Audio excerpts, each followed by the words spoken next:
Good morning and welcome to Tech 240 on Wednesday, April 21st. We're going to talk about rectifiers and inverters today, but first let's take a look at the schedule. So today is April 21st and we see that Lab 17 is due today. Remember, Lab 17 is on low pass filters.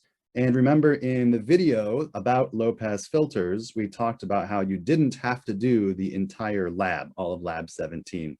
I'm only asking you to do approximately the first half, the portion that is on RC, low pass filters, and you don't have to do the part on RL, low pass filters. Same thing with Lab 18, which is on high pass filters, and Lab 18 is due on April 26th by 11:55 p.m. The material we're going to talk about today is relevant to Lab 19. Lab 19 is on rectifiers. You're going to actually build some rectifier circuits in multi-sim. And Lab 19 is due on April 28th at 11:55 p.m. All right, so that's about it for the schedule. So today's material is on rectifiers and inverters. Now on today's schedule and in the lab manual discussion, the write-up in the lab manual, it focuses on rectifiers. It doesn't say anything about inverters. However, talking about rectifiers without talking a little bit about inverters would be kind of like peanut butter without jelly, or it'd be like talking about high pass filters without low pass filters, or vice versa. You know, they do the opposite thing, and it kind of begs the question. Like if we talked about rectifiers and we said that rectifiers are how you convert AC electricity to DC electricity, then a natural question that you might have is, okay, but how do we convert DC to AC electricity? And that would be a very natural question. So we need to talk about both of them, at least a little bit. I want you to at least know about rectifiers, what they do, and qualitatively how they do it. We're not going to design inverter circuits, and I'm not going to ask you detailed schematic questions on inverters, but I want you to know a little bit about inverters to the level of detail that I'm going to talk about in the next 5 or 10 minutes or so. So we're going to talk about inverters first. Inverters convert DC electricity to AC electricity. And then we're going to talk about rectifiers. Rectifiers convert AC electricity to DC electricity. So both of these things are actually really useful for us. So let's go ahead and get started, and I'm going to share my slides. Okay, inverters and rectifiers. Now, we use a lot of AC and we use a lot of DC in our home, in our appliances, in our devices. AC is pretty obvious. We use AC for most of the things that you plug into a wall outlet. So, think of the plethora of things that you plug into a wall outlet. By and large, most of those use AC electricity. However, there are a lot of electronic devices that actually use DC electricity. For example, the laptop that I'm using to record this right now, your phone is powered by a battery. Batteries are DC. Any kind of a battery charger, most kind of small electronic devices actually use DC electricity.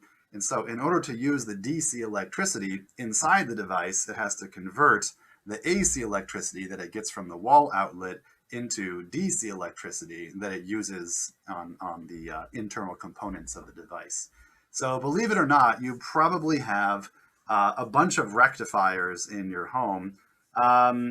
You might not have any inverters in your home, so they're maybe a little bit less common than rectifiers. But like I said, they're kind of just the opposite, so it's hard to talk about one without begging the question of the other. So we'll talk about both briefly. You need to know that inverters convert DC to AC, and you need to know that rectifiers convert AC electricity to DC electricity. Let's talk about inverters first. So we're talking about converting DC electricity, like say from a battery, to AC electricity. The simplest type of inverter is what's called an H-bridge inverter. You can kind of see why it's called an H-bridge. Here's one leg of the H, here's another leg of the H, and here's the output in the middle, in the cross section. And the output is right across this piece right here. So if you're trying to get your AC signal for some other circuit, you would apply your connection either side of this right here. This is one output connection right here, and this is one output connection over here. And these switches that are being used, switch 1, switch 2, switch 3, and switch 4, they are switches that are being turned on and off really quickly. But they're not just like a light switch that you're turning on and off really quickly. They're actually something called a transistor. You're using transistors because transistors are basically switches that can turn on and off really, really quickly. We're not going to go into detail in how transistors work, but basically what you need to know to understand this is that transistors have 3 connections on them. There's 3 different pins or connections for a transistor. One connection is called the source, one connection is called the drain, and one connection is called the gate. And the gate connection is the one where if you apply a small voltage to the gate pin, then that will allow a large amount of current to flow from the source connection to the drain connection. So it's very much just like a switch. If you apply a small voltage to the gate connection, that turns the switch on, and it allows a lot of current to flow, potentially, from the source to the drain connections of the transistor. All right, so it's like a switch, but this switch can be turned on and off really, really quickly. The voltage to that gate can be applied by some type of a controller. It could be applied by like an Arduino or a computer or a Raspberry Pi or really anything. It does not take a lot of power to operate a transistor. That's kind of the point. It doesn't take very much power to turn the transistor on and off, but the transistor does allow a lot of power to flow through it. It's kind of like a relay, in that regard. All right. Okay, the next thing I need to mention is that the way it's shown right here with all of the transistors off, the switches are in the open state. So no current is flowing through any of these switches or transistors. So there's no inversion taking place right now. This is like the inverter is off. But when we turn it on, what's going to happen is that the switch S1 or transistor 1 is always going to operate in sync with switch 4 down here. So these are going to open and close at the same time. And similarly, S3 is going to operate in sync with S2. So these are always going to operate in sync at the same time. Not only that, but S1 and S4 are always going to be the opposite of what S3 and S2 are doing in this simple H-bridge inverter. So if S1 and S4 are open, then S3 and S2 are closed, and vice versa. So let's see what happens when we go ahead and turn this inverter on. We want to start creating an inverted output. So let's see. All right, so here's what happens. Here's our DC voltage. We now have switch 1, or this transistor, is allowing current to pass through, and switch 4 also.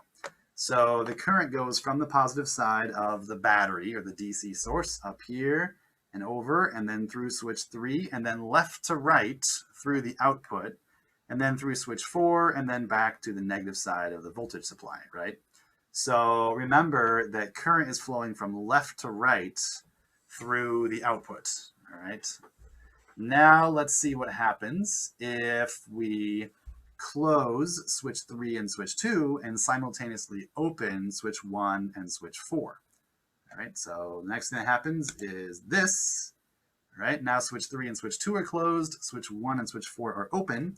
Now we still have current coming from the positive side. It's still going this way, but when it gets here, now it's going through switch 3 and this way through the output. And that's opposite. Now it's going right to left through the output, whereas before it was going left to right. So obviously, if the current has changed directions, that's because the applied voltage to the output changed directions, right? It did. Okay, so the output is here, and the current goes from right to left through the output, and then it goes through switch 2, and then once again back to the negative side of the voltage source. So what's really happening inside this inverter is rapidly, we'll say 120 times per second for now, 120 times per second, we're having this. I'm just going to switch back and forth between these two slides. So we go from this to this, to this, to this, to this, to this. All right, I just went back and forth between those slides, and each time I did, look at the output. The output is flipping. We're going left to right, right to left, left to right, right to left. So the applied voltage at the output is flipping polarity every time we make that switch. And if we want to get something that approximates 60 hertz AC, then we do that switching process 120 times per second. And if we do that, then what we get is something that looks like this. It's not really AC, you know, this is not really a sine curve, but it is closer, you know, it's certainly not DC. And it definitely does have an alternating, it is definitely an alternating voltage. It's just not a smooth sine curve. So we call this a square wave. It's a positive voltage followed by a negative voltage, followed by a positive voltage, negative voltage, so on and so forth. And so this works. I mean, for a lot of cases, this is good enough. Not every case. This is usually not good enough for most kinds of AC motors.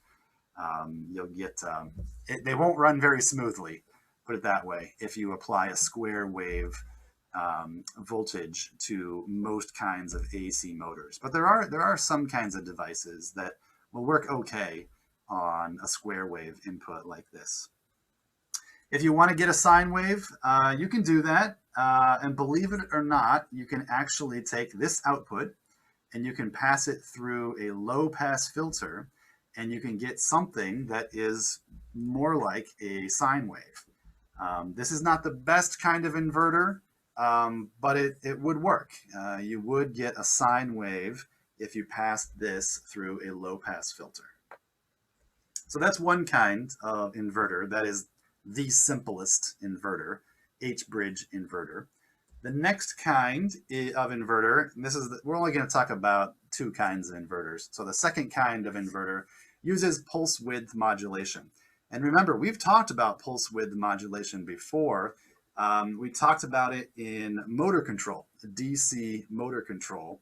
And we said that you can control the effective voltage felt by the DC motor by using pulse width modulation and controlling the length of the pulses.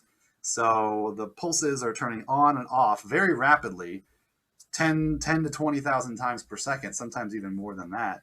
And the length of the off part compared to the length of the on pulse determines the average voltage that is actually felt by the DC motor. That's how we talked about it in the context of DC motor control. So pulse width modulation is very commonly used for DC motor control, and it's also very commonly used in inverters. And it's kind of a similar idea. What we're doing is we're varying the length of the off pulse compared to the on pulse. All right, so this is kind of the output down here. So look at the blue curve right here. It's kind of choppy, but what the blue curve shows us is at first it's off for a certain length of time. And then very briefly, it's on. And then for a little bit shorter period of time, it's off again. And then it's on again for a little bit longer. And then it's off again. And then it's on again. And as we start here and go towards the peak, our off pulses are getting shorter and our on pulses are getting longer. So essentially right here at the peak, it's the longest on pulse. All right, and the variation in the length of the pulses between the off pulses and the on pulses give us our fluctuating voltage, which is approximated by an AC curve. The design of this circuit, the schematic of this circuit, looks very similar to an H-bridge. In fact, it could look the same. So you could have something that looks like this. It looks just like this. But now what's happening? Let me go back to the circuit when it was off. Okay. Now, if this is a circuit that's using pulse width modulation, then what's going to happen is it's going to be like this. All the transistors are going to be off for a period of time, on the order of milliseconds, if not microseconds. And then it's going to very briefly turn on like this. And then it's going to go back to off for a period of time. And then it's going to turn on for a little bit longer, and then off for a little bit shorter, and then on for a little bit longer than that, and then off for a little bit shorter than that. You see what I'm getting at. And then eventually we're going to get to our on pulse. That's our longer pulse. And now we are right here. That's where we're at. And then we're going to start oscillating between on and off, but it's always in the same polarity. So we have the same applied voltage, right? So we don't have any negative applied voltages in this part. We're going to get there next. But in this part, we only have either off pulses or on pulses. And finally, we, as we're going in this direction, then the off pulses are getting longer and the on pulses are getting shorter. And then when we get to this section, now we flip the polarity. So now we're either off or we're in this situation where the current flow and the applied voltage are in the opposite direction. The polarity is opposite.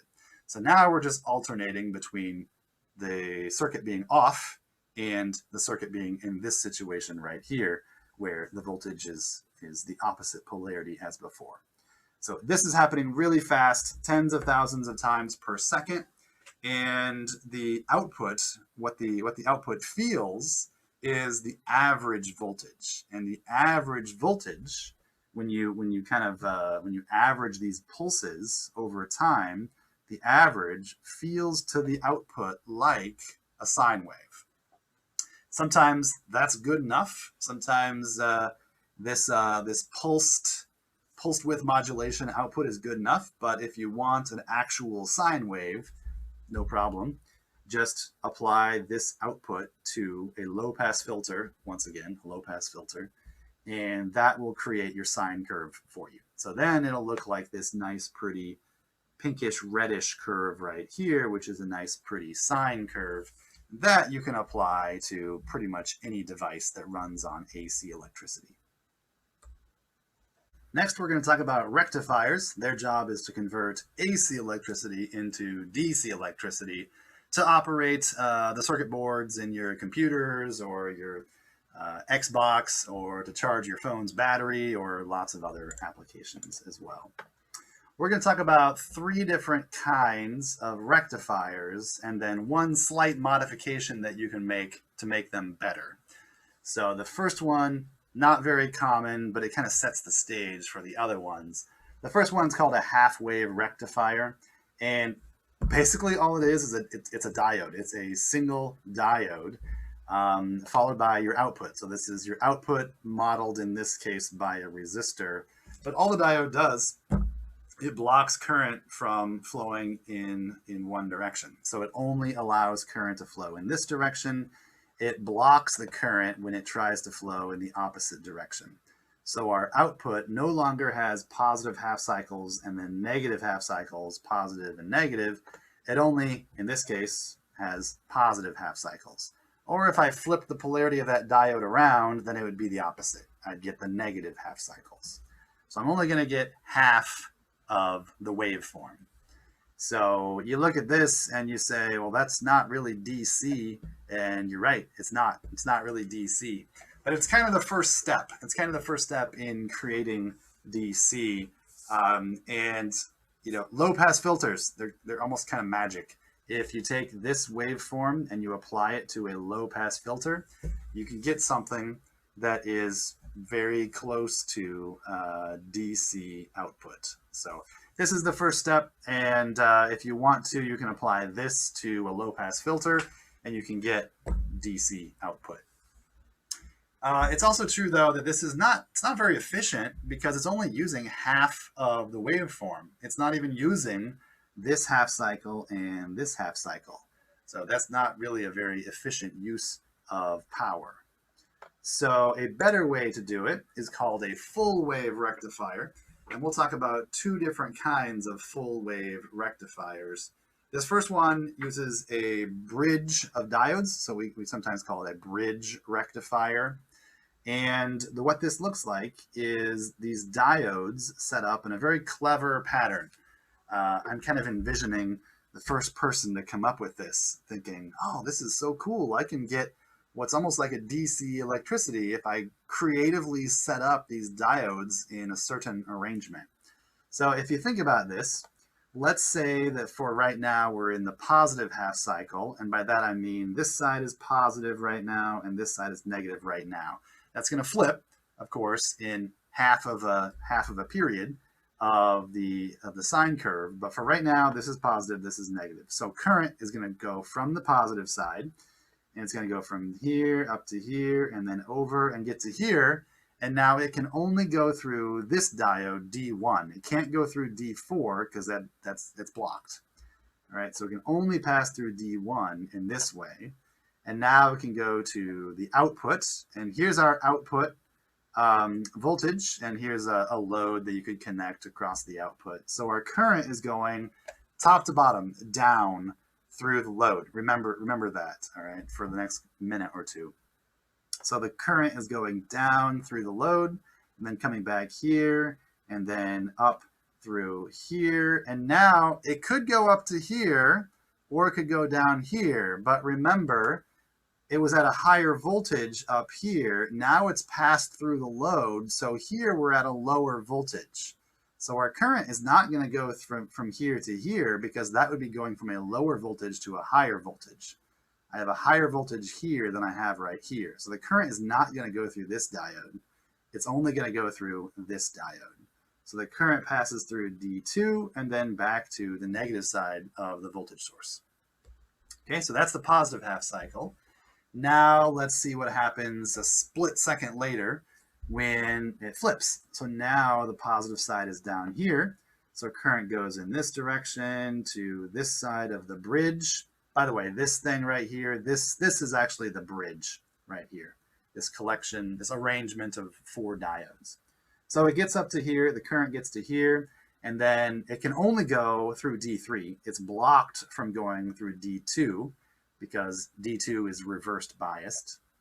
And so it goes through D3, and then it can't go through D1, so it has to go through the load. And look, once again, it goes through the load from top to bottom. Current goes the same direction as it did before, which means that the polarity of the voltage applied to the output is the same as it was before. All right, so once again, we've got current flowing from top to bottom through the load, and then back to here, and then back to here. And then this is kind of the same story as before.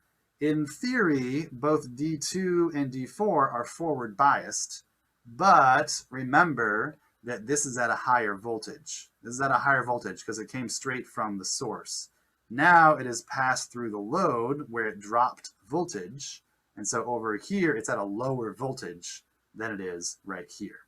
And so we are not going to get current to flow from a lower voltage to a higher voltage. So it's only going to go through D4. And then it goes through D4, and then it comes back around this way to the negative side of the voltage source. So the important point that I wanted to get across was with this arrangement of diodes, I want you to understand how the current is flowing in the diodes. But the really important thing is to note that regardless of the applied voltage, whether it's applied with positive up here or positive down here, regardless, you're going to get current that flows the same direction through the load. Right? So if you plot your output, what that looks like is something like this. And we've seen this before also. We saw this when we were talking about DC generators.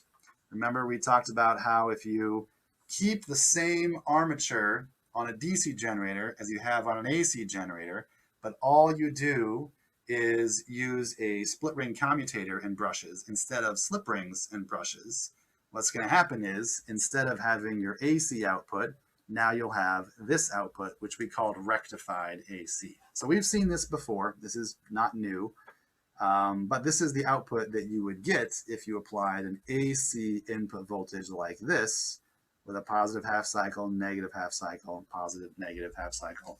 Now you're going to continue to get a variable voltage. So it goes up and then it goes down and then up and down, but it never goes negative. That's the important thing. It never goes negative. So this is smoother than a half-wave rectifier because we don't have those periods where we have no voltage. At least we always have, almost always have a positive voltage. There are a few points here and here and here where we have zero voltage, but that's for very, very short, negligible periods of time. So it's a smoother output than a half-wave rectifier, but it's still not DC. I mean, you can't realistically look at this and say it's DC. It's not, but it's closer. It's closer than the half-wave rectifier was. And once again, we could take this output voltage, and for some things, we could apply that to a DC source. A battery doesn't care. A battery would be perfectly happy to be charged with this kind of DC voltage. So you do not need a perfectly constant DC voltage to charge a battery. You also don't need a perfectly constant DC voltage to run a DC motor. DC motors are pretty stupid. And so you can actually run a DC motor just fine on rectified AC. All it feels is like the average applied voltage, which is why pulse width modulation works so well for DC motor control also. Once again, low pass filter. If you want to get it smoother than that, low pass filter. Run this output through a low pass filter, and if you size it correctly with the right size of capacitor and resistor and or inductor and resistor, then you can get something that is very, very smooth and essentially DC. The third type of rectifier that we'll talk about is also a full wave rectifier, but this one involves a transformer as well.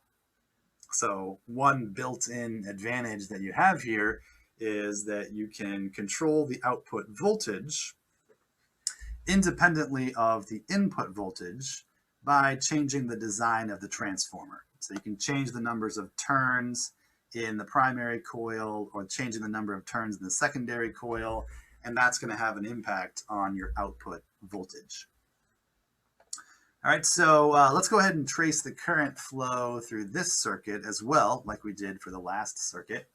Let's not worry about what the applied voltage is or what the voltage is in this coil. Let's just, we know how transformers work. We spent a day talking about transformers. So let's just cut to the chase.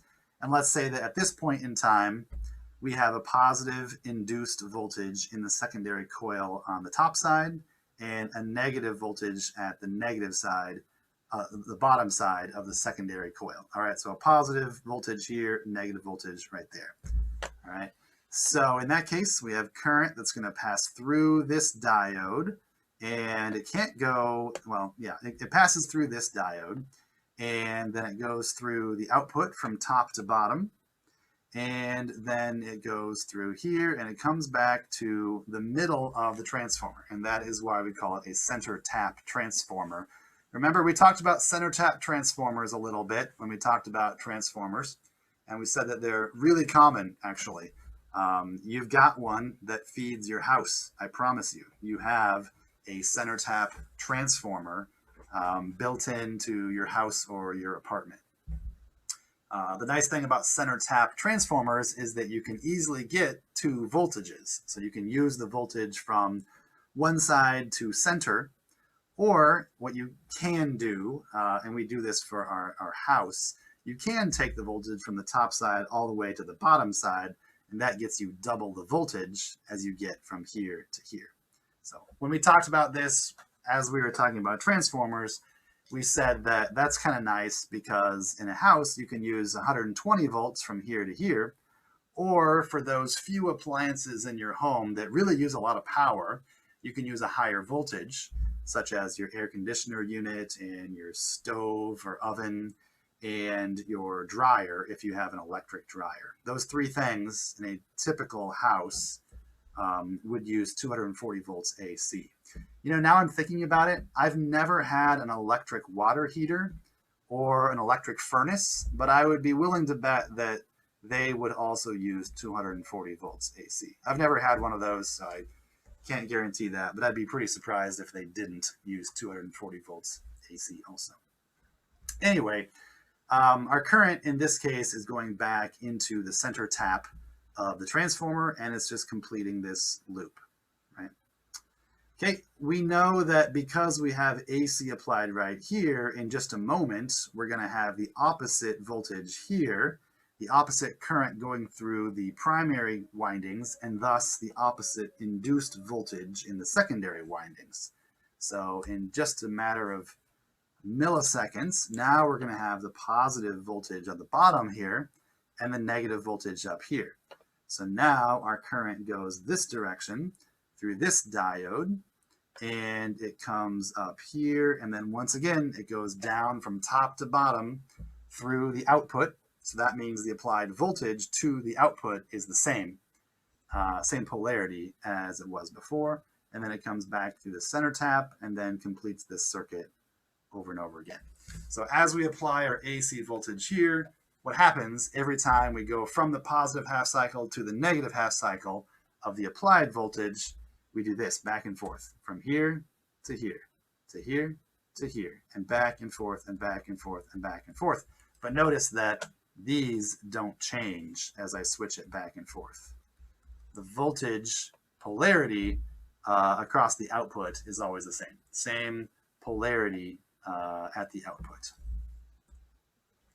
So once again, this looks the same, so I won't spend much time on this, but basically you get rectified AC output if you apply an AC input to the center tap rectifier. Like I said before, mainly the advantage of this one over the bridge rectifier that we talked about previously was that with this one, you can adjust the output voltage by changing the number of turns in the transformer. So that's kind of convenient. Once again, it's not really DC, even though it would work for a lot of DC appliances. But if you really want DC, no problem, just apply it to a low-pass filter. Or a smoothing capacitor. In fact, smoothing capacitor is what we're going to talk about next.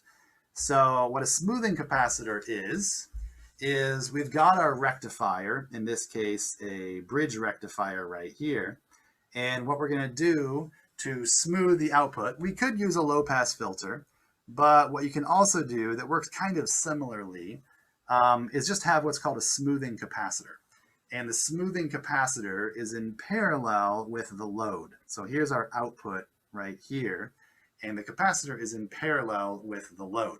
So what happens with this is that when our rectifier circuit, that's this right here, when our rectifier circuit output voltage is greater than the voltage of the capacitor, it charges the capacitor.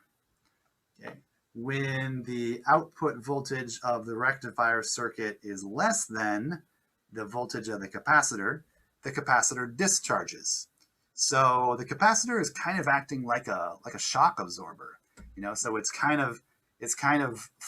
making the voltage float.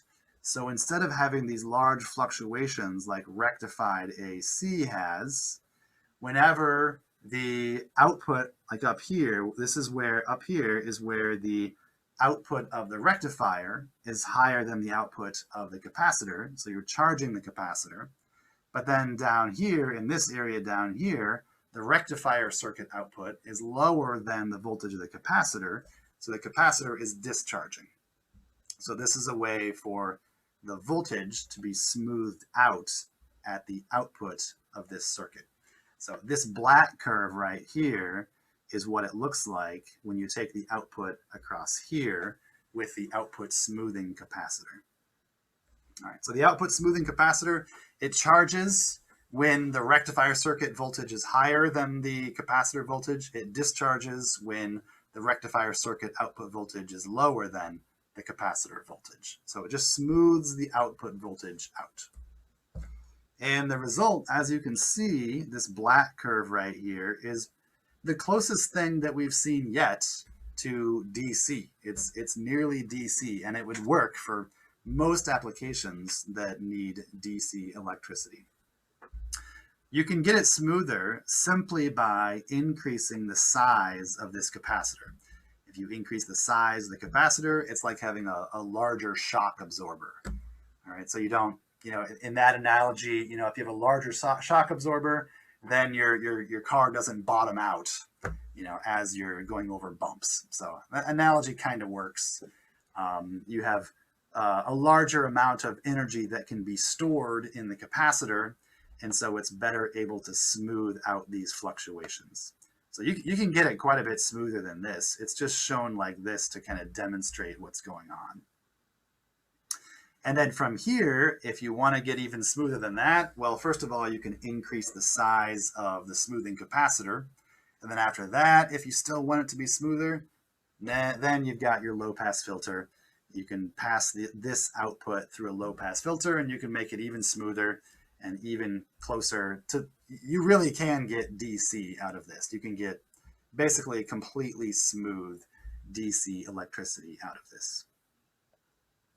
I think now I will go ahead and do a little demonstration that's similar to Lab 19. I'm not going to do Lab 19 for you, but if you kind of pay attention and follow along, then Lab 19 should be pretty simple. So I'm going to go ahead and share my screen and bring up the multi-sim program. Okay, I am already logged in. If you're not logged in, you'll have to do that, of course. So I'm going to go ahead and just create circuit. And here is a new circuit. And I think what I'm going to do in this demonstration, I'm going to create a full wave bridge rectifier, and we'll see what the output looks like from that. And then just for fun, this is fun. I enjoy this. For fun, I'm going to install an output smoothing capacitor, and we'll play around with that and see what impact that has. All right, so I gotta get the pieces out here for a full wave bridge rectifier. There's a voltage source. What should we make? I want to make this different from what the lab is. So let's make this be 20 volts. And let's make the frequency be, I don't know, 75 hertz. Okay. So there's our AC source. We want to rectify that. So to do that, we're going to need a bunch of diodes. And this is probably the trickiest part. You got to make sure that you are real careful about how you are installing the diodes. The polarity is important. It matters. So if something's not working, double check the polarity of your diodes and make sure that you got those installed correctly. All right, so that's going to look like that. I'm clicking duplicate just because that's a little bit faster.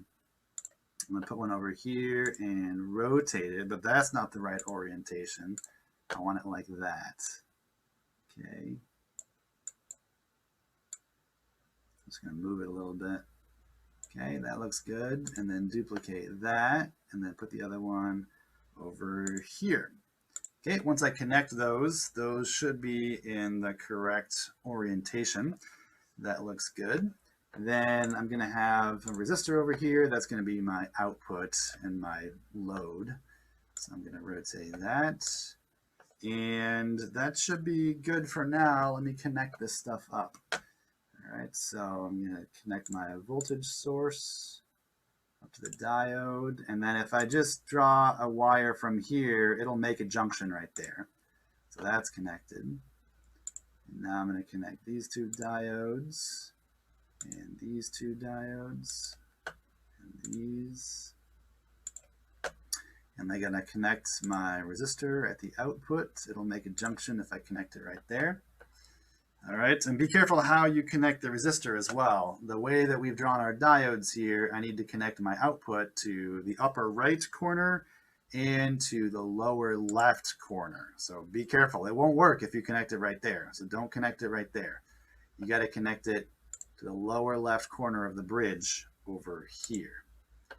All right, and we're still missing the other side of our voltage source, and that connects to the lower right side of the bridge. So that connects right there. Okay, that's looking good so far. We need a ground. We'll put the ground right here. And we need to have some voltage probes so that we can see what the result of this is. So here's a voltage probe for our input. This green probe, which is going to have a green curve, is going to be our input voltage. So we'll see a sine wave, positive, negative, so on and so forth. I also want a probe to measure the output voltage. And this is a little bit different than previous labs because for this, our output voltage is across here. It's from here to here. And we need to have a reference, not from here to ground, but we need a reference probe on the other side of the resistor. If you don't put that there, then the reference for this voltage probe is going to be ground. And for the simulation software that we're working with here, it's not going to work. It's going to be all messed up. So you need to make a voltage, a reference probe for this voltage probe right here that's on the other side of the load right there.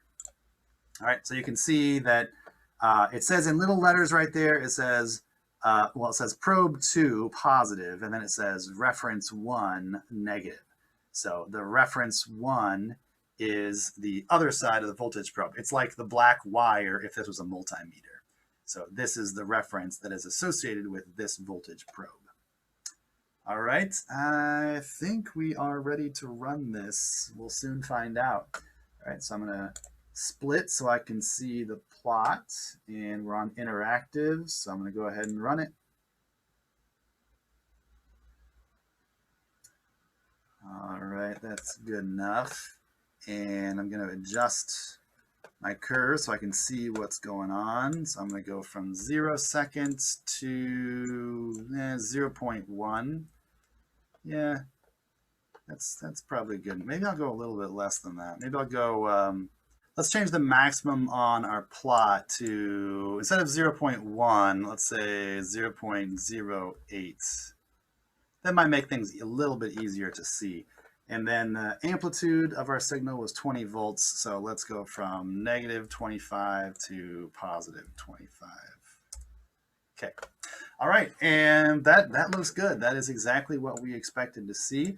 You can see the green curve is a sine wave with a positive half cycle and a negative half cycle. And the blue curve from the blue probe is rectified AC. So we only have positive half cycles. You'll notice that the peak of the blue curve is a little bit less than the peak of the green curve. The reason for that is because as you pass through a voltage, through a diode, as you pass through a diode, you drop a little bit of voltage. Every time you pass through a diode, it depends on the diode, but typically it's somewhere around 0.7 volts every time you pass through one diode. So that's the reason it looks like that. But other than that, yeah, that looks very nice. Let's go ahead and see if we can smooth that some. So let's use an output smoothing capacitor. And we'll install that in parallel with our output. Let's rotate that. We don't even need to change our voltage probes here because this is connected in parallel. So this will be just fine if I go like this. And I suspect I'm going to need a larger, let's just run it like this. I suspect I'm going to need a larger capacitor than that, but let's see what, if anything, happens if I run this.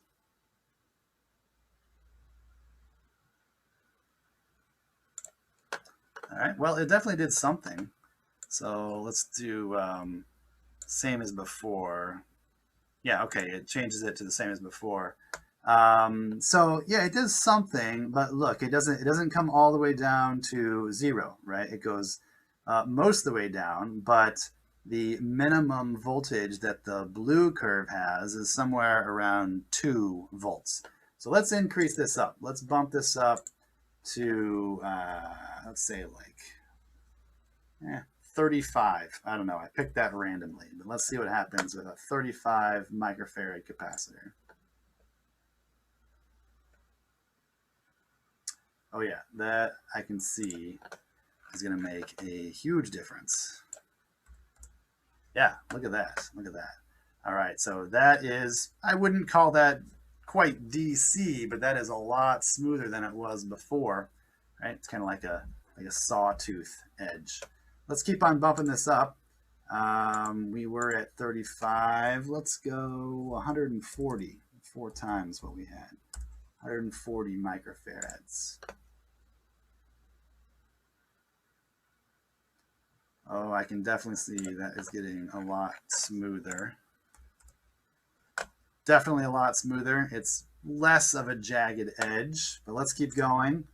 You know what? I'm going to go quite a bit. Let's bump it up. Let's go to 1,000 microfarads, which is really just 1 millifarad, but let's see what happens. Oh, wow. Look at that blue curve now. You can barely see any fluctuations. Barely at all. Tiny, tiny little bit, but essentially no fluctuations.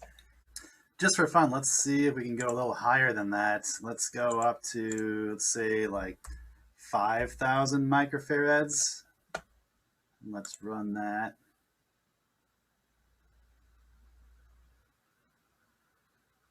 And now you can see, actually 2 things to point out here. All right, first of all, so you see look at the curve.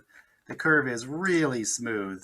I mean, this part is just about as smooth DC as you can possibly get. That blue curve is just about as smooth as you can get. So that's DC. That's DC electricity. We have successfully converted AC electricity into DC electricity.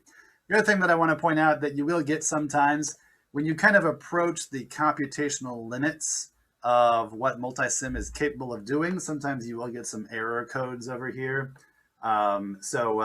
The error codes were basically associated with this capacitor being too large, and that resulting in the output being a straight line. And so that was approaching with the computational limits of multisim. So if you get something like that, then just take it down a step. Just tone it down a little bit. But for our purposes in Lab 19, and for the vast majority of purposes, multisim is a more than adequate and capable computational tool. All right, so I think that's a pretty good demonstration. So I think you should be all set to do Lab 19 now. Follow along with the instructions in the lab manual in Lab 19. It takes you through this step-by-step procedure for building a half-wave rectifier, and then a full-wave bridge rectifier, and then a full-wave bridge rectifier with an output smoothing capacitor. So make sure you follow along, read all the instructions step by step, but after watching this video, I think you should be able to work through Lab 19 fairly quickly. The biggest mistakes that I typically see on this lab are, number one, not putting the diodes in the correct orientation. Those diodes in the bridge of the bridge rectifier have to be in the orientation that we've talked about, otherwise it's not going to work. So be really careful how you're orienting the diodes in the bridge of the bridge rectifiers. And the other thing that I often see is not putting the reference probes in the right points that I talked about just a few minutes ago when we were doing the multi-sim. So you might want to watch that section again. I also tried to explain it as clearly as I possibly could in the lab manual, but I still see those types of mistakes where the reference probe is not on the other side of the output resistor like we talked about in the video. So do pay attention to that, otherwise you won't get the right output. All right, so I think that about covers it. That's all the material for rectifiers and inverters.